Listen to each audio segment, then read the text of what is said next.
दोस्तों, जो हमारे भाग्य में लिखा होता है उसे ना तो कोई बदल सकता है और ना ही उसे मिटा सकता है, क्योंकि जो होना होता है वह पहले से लिखा होता है। इसी संदर्भ में मैं आपको बहुत ही ज्ञानवर्धक कहानी सुनाने जा रहा हूँ। अगर आप हमारे चैनल पर पहली बार आए हैं तो देवदर्शन टीवी को जल्दी से सब्सक्राइब कर दें। जैसे कृष्ण मित्रों, भाग्य का लिखा कभी नहीं मिटता। एक गांव में एक बहुत ही ज्ञानी पंडित रहता था। एक दिन वह अपने बचपन के मित्र से मिलने के लिए दूसरे गांव जा रहा था। उसका मित्र बचपन से ही गूंगा और एक पैर से अपाहिज था। उसके मित्र का गांव काफ़ी दूर था। रास्ते में कई छोटे छोटे गांव पड़ते थे। पंडित अपनी धुन में चला ही जा रहा था, तभी रास्ते में उसे एक आदमी और मिल गया। वह भी पंडित के साथ साथ चलने लगा। पंडित ने सोचा, चलो अच्छा ही हुआ, साथ साथ चलने से सफ़र जल्दी कट जाएगा। चलते चलते पंडित ने उस आदमी से उसका नाम पूछा तो उस आदमी ने अपना नाम महाकाल बताया। पंडित को यह नाम थोड़ा अजीब सा लगा, पर पंडित ने नाम के विषय में कुछ पूछना उचित नहीं समझा। दोनों धीरे धीरे साथ में चल ही रहे थे, तभी रास्ते में एक गांव आया तो महाकाल ने पंडित से कहा, तुम आगे चलो, मुझे इस गांव में एक संदेशा देना है, मैं तुमसे आगे मिलता हूँ। पंडित ने कहा, ठीक है, और वह आगे की ओर चल दिया। तभी गांव में खबर फैली कि एक व्यक्ति को भैंसे ने मार दिया है। जैसे ही भैंसे ने उस व्यक्ति को मारा, ठीक थोड़ी ही देर में महाकाल वापस आ गया। फिर चलते चलते दोनों दूसरे गांव के बाहर पहुंचते हैं।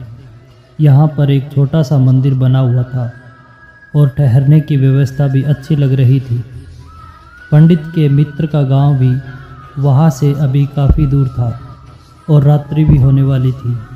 तो पंडित ने महाकाल से कहा, रात्रि होने वाली है, पूरा दिन चलते चलते थकान भी लग रही है और भूख भी लगी है, हम यहीं भोजन करके आराम कर लेते हैं, कल सुबह आराम से आगे का सफ़र करेंगे। महाकाल ने कहा, ठीक है, मुझे इस गांव में किसी को कोई ज़रूरी सामान देना है, तुम खाना खाकर आराम करो, मैं बाद में आकर खा लूँगा। इतना कहकर वह वहाँ से चला गया। लेकिन उसके जाते ही कुछ देर बाद उस गांव में धुआं उठता दिखाई दिया और देखते ही देखते पूरे गांव में आग लग गई। पंडित ने आश्चर्य से सोचा कि यह महाकाल जहाँ भी जाता है वहाँ किसी न किसी तरह की हानि जरूर हो जाती है, कुछ तो गड़बड़ है। लेकिन पंडित ने रात्रि में महाकाल से इस बात का कोई जिक्र नहीं किया। सुबह दोनों ने फिर अपने गंतव्य की ओर चलना प्रारंभ कर दिया। कुछ ही देर में फिर एक गांव आया तो महाकाल ने फिर पंडित से कहा, आप आगे चलते जाइए, मैं कुछ देर में आपको मिलता हूँ, मुझे इस गांव में भी कुछ ज़रूरी काम है, मैं काम करके आपसे आगे मिलता हूँ। यह कहकर महाकाल जाने लगा।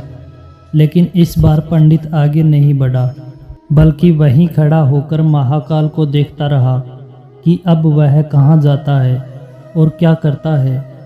तभी लोगों की आवाज़ें सुनाई देने लगी कि किसी व्यक्ति को सांप ने काट लिया है और वह मर गया है। ठीक उसी समय महाकाल फिर से उस पंडित के पास पहुंच गया। लेकिन इस बार पंडित को सहन नहीं हुआ। उसने महाकाल से पूछ ही लिया कि तुम जिस गांव में जाते हो वहां कोई ना कोई नुकसान ज़रूर हो जाता है, क्या तुम मुझे बता सकते हो ऐसा क्यों हो रहा है? तो महाकाल ने जवाब दिया, पंडित जी, आप तो मुझे बहुत बड़े ज्ञानी मालूम होते हैं, इसलिए मैं आपके साथ चलने लगा था, क्योंकि ज्ञानियों का संग बहुत अच्छा होता है, परंतु आप अभी तक समझ नहीं पाए कि मैं कौन हूँ। पंडित ने कहा, मैं समझ गया हूँ, लेकिन मुझे कुछ शंका है, अगर आप ही अपना उपयुक्त परिचय दे दें तो मुझे शंका नहीं होगी। महाकाल ने जवाब दिया, मैं यमदूत हूँ और यमराज की आज्ञा से उन लोगों के प्राण हरण करता हूँ जिनकी आयु पूर्ण हो चुकी है। हालांकि पंडित को पहले से ही इस बात की शंका थी फिर भी महाकाल के मुंह से सुनकर पंडित घबरा गया, लेकिन फिर से हिम्मत करके पूछा, अगर ऐसी बात है और तुम सचमुच यमदूत हो तो बताओ अगली मृत्यु किसकी है। यमदूत ने जवाब दिया, अगली मृत्यु तुम्हारे उसी मित्र की है जिससे तुम मिलने जा रहे हो, और उसकी मृत्यु का कारण भी तुम ही बनोगे। यह बात सुनकर पंडित सहम सा गया। पंडित सोच में पड़ गया कि यदि वास्तव में यह यमदूत हुआ तो उसकी बात भी सही होगी। मेरे कारण मेरे बचपन के सबसे अच्छे मित्र की मृत्यु हो जाएगी, इसलिए अच्छा यही होगा कि मैं अपने मित्र से मिलने ही ना जाऊं। कम से कम मैं तो उसकी मृत्यु का कारण नहीं बनूंगा। महाकाल ने कहा, तुम जो सोच रहे हो वह सब मुझे पता है, मगर तुम्हारे अपने मित्र से मिलने ना जाने से नियति नहीं बदल जाएगी। तुम्हारे मित्र की मृत्यु निश्चित है और वह अगले कुछ ही क्षणों में घटित होने वाली है। महाकाल के मुंह से ऐसी बातें सुनकर पंडित को झटका सा लगा, क्योंकि महाकाल ने उसके मन की बात जान ली थी, जो कि एक साधारण व्यक्ति के लिए संभव नहीं है। अब तो पंडित को विश्वास हो गया कि यह महाकाल सच में ही यमदूत है। वह अपने मित्र की मृत्यु का कारण न बने, इसलिए पंडित पीछे की ओर मुड़ा और अपने गांव की ओर जाने लगा। परंतु जैसे ही पंडित मुड़ा, उसका मित्र तेजी से उसकी ओर आता हुआ दिखाई दिया, जो पंडित को देखकर अत्यंत प्रसन्न दिख रहा था। अपने मित्र के आने की गति को देखकर पंडित को ऐसा लगा जैसे कि उसका मित्र काफ़ी समय से उसके पीछे ही आ रहा है, लेकिन वह बचपन से ही गूंगा था और पैर से अपाहिज था, इसलिए ना तो वह पंडित के पास पहुंच पा रहा था और ना ही पंडित को आवाज़ दे पा रहा था। लेकिन जैसे ही वह पंडित के पास पहुंचा, अचानक उसकी मृत्यु हो गई। पंडित हक्का बक्का होकर महाकाल की ओर देखने लगा, जैसे कि वह पूछना चाह रहा हो कि आखिर क्या हुआ। महाकाल पंडित के मन की बात समझ गया और बोला, तुम्हारा मित्र पिछले गांव से तुम्हारे पीछे पीछे आ रहा था, लेकिन वह अपाहिज और गूंगा होने की वजह से तुम तक नहीं पहुंच सका। उसने अपनी संपूर्ण ताकत लगाकर तुम तक पहुंचने की कोशिश की, लेकिन बुढ़ापे में बचपन जैसी ताकत नहीं होती, इसलिए हृदय आघात के कारण तुम्हारे मित्र की मृत्यु हो गई। क्योंकि तुमसे मिलने के लिए अपनी गति की सीमा को लांघते हुए वह तुमसे मिलने के लिए पीछे पीछे भाग रहा था, इसलिए अपने मित्र की मृत्यु का कारण तुम ही बने। अब पंडित को विश्वास हो चुका था कि सचमुच यह महाकाल एक यमदूत है और उसका कार्य जीवों के प्राणों को हरना है। पंडित एक ज्ञानी व्यक्ति था, इसलिए यह भी जानता था कि मृत्यु पर किसी का बस नहीं चलता। सभी जीवों को एक ना एक दिन मरना ही है। यही सोचकर उसने अपने आप को संभाल लिया। लेकिन अचानक पंडित के मन में स्वयं की मृत्यु के बारे में जानने की इच्छा हुई, इसलिए उसने महाकाल से पूछा, जब मृत्यु मेरे मित्र की होनी थी तो तुम शुरू से ही मेरे साथ क्यों चल रहे थे। महाकाल ने जवाब दिया, मैं तो सभी के साथ चलता हूँ और हर क्षण चलता रहता हूँ, किंतु लोग पहचान नहीं पाते, क्योंकि लोगों के पास अपनी समस्याओं के अलावा किसी और व्यक्ति, वस्तु या घटना के संदर्भ में सोचने समझने और देखने का समय ही नहीं होता। पंडित ने कहा, क्या तुम बता सकते हो कि मेरी मृत्यु कब और कैसे होगी। तो महाकाल ने कहा, हालांकि किसी सामान्य जीव को यह जानना ठीक नहीं है, क्योंकि कोई भी जीव अपनी मृत्यु के बारे में जानकर दुखी ही होता है, लेकिन तुम ज्ञानी प्रतीत होते हो और अपने मित्र की मृत्यु को तुमने जितनी आसानी से सहन कर लिया है, उसे देखकर लगता है कि तुम अपनी मृत्यु के बारे में जानकर भी दुखी नहीं होंगे।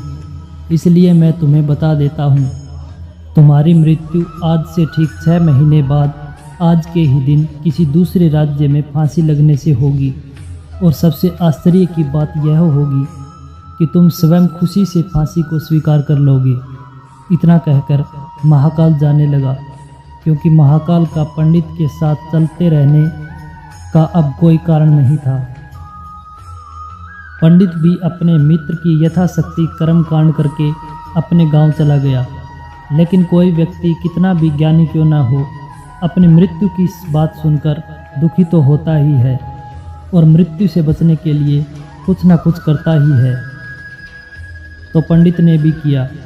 पंडित विद्वान था, इसलिए उसकी ख्याति उस राज्य के राजा तक थी। उस पंडित ने सोचा कि राजा के पास तो कई ज्ञानी मंत्री हैं, वे मेरी मृत्यु से संबंधित समस्या का कोई ना कोई हल निकाल ही लेंगे।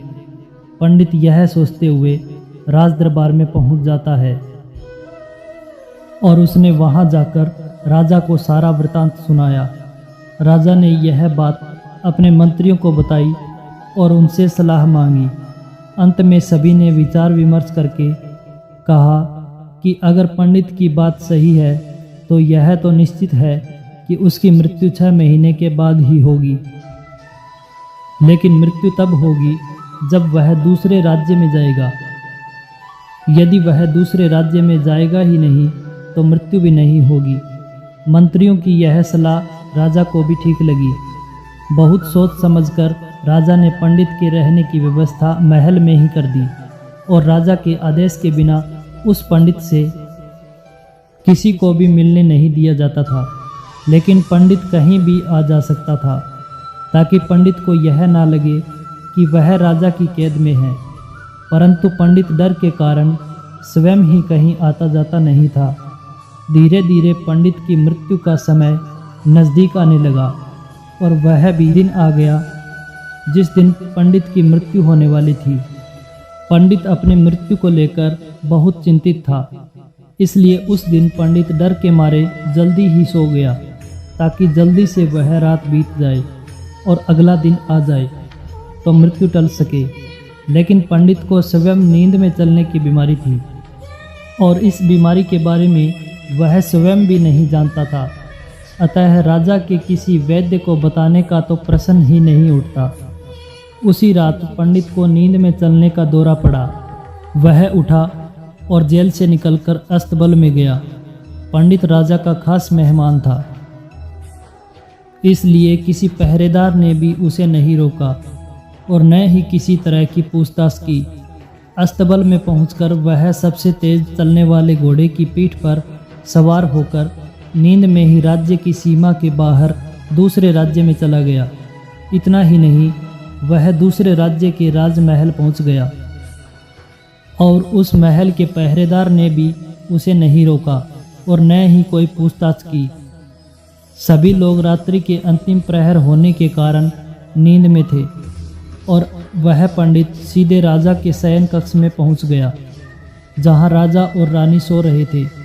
वहां पंडित भी जाकर लेट गया। सुबह हुई तो राजा ने पंडित को रानी के बगल में सोया हुआ देखा, जिससे राजा बहुत क्रोधित हुआ और पंडित को गिरफ्तार कर लिया। पंडित को तो कुछ समझ में ही नहीं आ रहा था कि आखिर दूसरे राज्य में और राजा के शयन कक्ष में वह कैसे पहुंच गया। लेकिन वहां यह सब सुनने वाला कौन था। राजा ने पंडित को दरबार में हाजिर करने का हुक्म किया। कुछ समय बाद पंडित को दरबार में लाया गया। कुछ समय बाद राजा का दरबार लगा, जहां राजा ने पंडित को देखा और देखते ही क्रोधित होकर पंडित को फांसी पर चढ़ा देने का आदेश सुना दिया। फांसी की सज़ा सुनकर पंडित कांप गया। फिर भी कुछ हिम्मत कर उसने राजा से कहा कि मैं यह नहीं जानता हूँ कि मैं राजमहल में कैसे पहुँचा, और यह भी नहीं जानता हूँ कि मैं आपके शयन कक्ष में कैसे आया और आपके राज्य के किसी पहरेदार ने मुझे रोका क्यों नहीं। लेकिन मैं इतना जानता हूँ कि आज मेरी मृत्यु होनी थी और अब सच में होने जा रही है। राजा को यह बात थोड़ी अटपटी लगी। उसने पूछा, तुम्हें कैसे पता कि आज तुम्हारी मृत्यु होनी ही है? तुम कहना क्या चाहते हो? राजा के इस सवाल के जवाब में पंडित ने महाकाल से मिलने की कहानी बता दी और कहा कि महाराज, मेरा क्या किसी भी सामान्य व्यक्ति में इतना साहस नहीं कि राजा के शयन कक्ष में राजा की उपस्थिति में रानी के पास चला जाए और सो जाए। राजा को पंडित की बात में थोड़ी सत्यता दिखाई दी, परंतु उसने सोचा यह मृत्यु से बचने के लिए महाकाल और अपनी मृत्यु की भविष्यवाणी का बहाना बना रहा है। इसलिए राजा ने पंडित से कहा, यदि तुम्हारी यह बात सत्य है और आज तुम्हारी मृत्यु का दिन है जैसा कि तुम्हें महाकाल ने कहा था, तो तुम्हारी मृत्यु का कारण मैं नहीं बनूंगा। लेकिन अगर यह बात झूठी निकली तो निश्चित ही आज तुम्हारी मृत्यु का दिन होगा, क्योंकि पड़ोसी राज्य का राजा उसका मित्र था। उसने तुरंत सैनिकों के हाथ दूसरे राज्य के राजा को पत्र भेजा और पंडित की बात की सत्यता का प्रमाण मांगा। शाम तक भेजे गए सैनिक वापस लौटे और उन्होंने बताया, महाराज, पंडित जो कह रहा है वह पूर्णतया सत्य है। दूसरे राज्य के राजा ने पंडित को रहने के लिए अपने ही महल में संपूर्ण व्यवस्था कर रखी थी और पिछले 6 महीने से पंडित राजा का मेहमान था। कल राजा इससे अंतिम बार मिले थे। इसके बाद इस राज्य में यह कैसे पहुंचा, इसकी जानकारी किसी को नहीं है। इसलिए उस राज्य के राजा के अनुसार पंडित को फांसी की सज़ा देना उचित नहीं है। लेकिन राजा के लिए एक नई समस्या आ गई, क्योंकि उसने बिना कुछ जाने ही पंडित को फांसी की सज़ा सुना दी थी। इसलिए अगर दंड फांसी नहीं दिया जाए तो राजा के कथन का अपमान हो जाएगा, और अगर राजा के द्वारा दी गई सज़ा का मान रखा जाए तो पंडित की बिना वजह ही मृत्यु हो जाएगी। राजा ने अपने सभी मंत्रियों से इस बारे में चर्चा की। सभी मंत्रियों ने सुझाव दिया कि महाराज, पंडित को एक कच्चे सूत से फांसी लगवा दें। इससे आपके कथन का भी मान रह जाएगा और कच्चे सूत के धागे से पंडित को भी फांसी नहीं लगेगी और उसके प्राण बच जाएंगे। राजा को यह सुझाव अच्छा लगा। उसने ऐसा ही आदेश सुना दिया। पंडित के लिए कच्चे धागे के सूत का फांसी का फंदा बनाया गया और नियम के अनुसार पंडित को फांसी पर चढ़ाया जाने लगा। सभी लोग खुश थे कि ना तो पंडित मरेगा और ना ही राजा का वचन झूठा पड़ेगा। पंडित को भी विश्वास था कि सूत के धागे से तो उसकी मृत्यु हो ही नहीं सकती, इसलिए वह भी खुशी खुशी फांसी पर चढ़ने को तैयार था, जैसा कि महाकाल ने उसे कहा था। लेकिन जैसे ही पंडित को फांसी दी गई, सूत का धागा तो टूट गया, लेकिन टूटने से पहले उसने अपना काम कर दिया था। पंडित के गले की नस सूत के धागे से कट चुकी थी और पंडित जमीन पर पड़ा तड़प रहा था। हर धड़कन के साथ उसके गले से खून की फुहार निकल रही थी और देखते ही देखते पंडित का शरीर पूरी तरह से शांत हो गया था। सभी लोग आश्चर्यचकित थे, पंडित को मरते देख रहे थे। किसी को भी विश्वास नहीं हो रहा था कि इस कमज़ोर से धागे से किसी की मृत्यु हो सकती है, लेकिन घटना घट चुकी थी। नियति ने अपना काम कर दिया था। जो होना होता है वह होकर ही रहता है। हम चाहे जितना भी सावधानियां बरतें, जितना भी उपाय कर लें, लेकिन हर घटना और घटना की पूरी प्रणाली पहले से ही तय होती है, जिसे हम थोड़ा सा भी इधर उधर नहीं कर सकते। इसलिए ईश्वर ने हमें भविष्य जानने की क्षमता नहीं दी है, ताकि हम अपने जीवन को ज़्यादा बेहतर ढंग से जी सके। और यही बात उस पंडित पर भी लागू होती है। यदि पंडित ने महाकाल से अपनी मृत्यु के बारे में ना पूछा होता तो 6 महीने राजा की कैद में डर डर कर जीने की बजाय ज़्यादा बेहतर जीवन जीता।